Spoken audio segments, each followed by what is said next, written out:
भाऊ आपला परिचय सांगा. माझं नाव माधव दत्तात्रय सातव. हां. आणि आपण काय करता? शेती. बरं, हे तुम्ही जे मल्चिंग केली तर त्या मल्चिंगवर काय लावलं आहे? कापूस.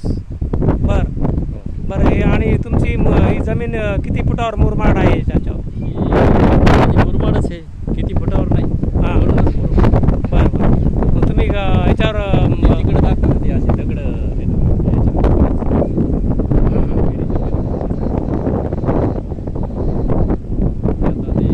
कटाला कदरून मल्चिंग केली.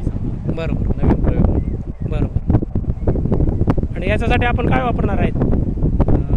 आम्ही नेक्ससचे प्रोडक्ट वापरतो. आता ते बीज प्रक्रिया केलेली आहे सध्या. किट सोडायची राहिली बाकीची. बरोबर. आता सोडल्याच्या गेल्या वर्षी पण आम्ही वापरले. बरं. बऱ्यापैकी रिझल्ट आले.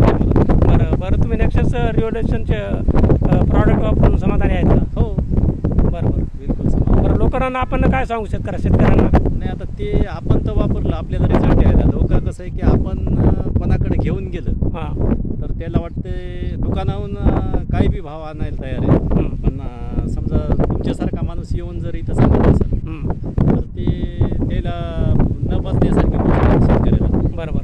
म्हणजे प्रत्येकजण आम्ही काही लोकांना फसविलं बी आहे ना त्याला. हां बरोबर. त्याच्यामुळं ते प्रत्येकाची धारणा तशी नसते. बरोबर. रिझल्ट काही प्रोडक्टचे चांगले रिझल्ट पण असतात. बरोबर. तर तसा नेक्ससचा रिझल्ट आम्हाला चांगला वाटला. बरोबर. गेल्या वर्षीपासून वापरलंय पण. हां. ठीक भाऊ, आपण माहिती दिल्याबद्दल मी नेक्सस रिव्होल्यूशन फाउंडर गुलाब सुगंधे आणि आपलं आणि व शेतकऱ्याचं सर्वांचं याच्यामध्ये स्वागत आहे. धन्यवाद माहिती दिल्याबद्दल.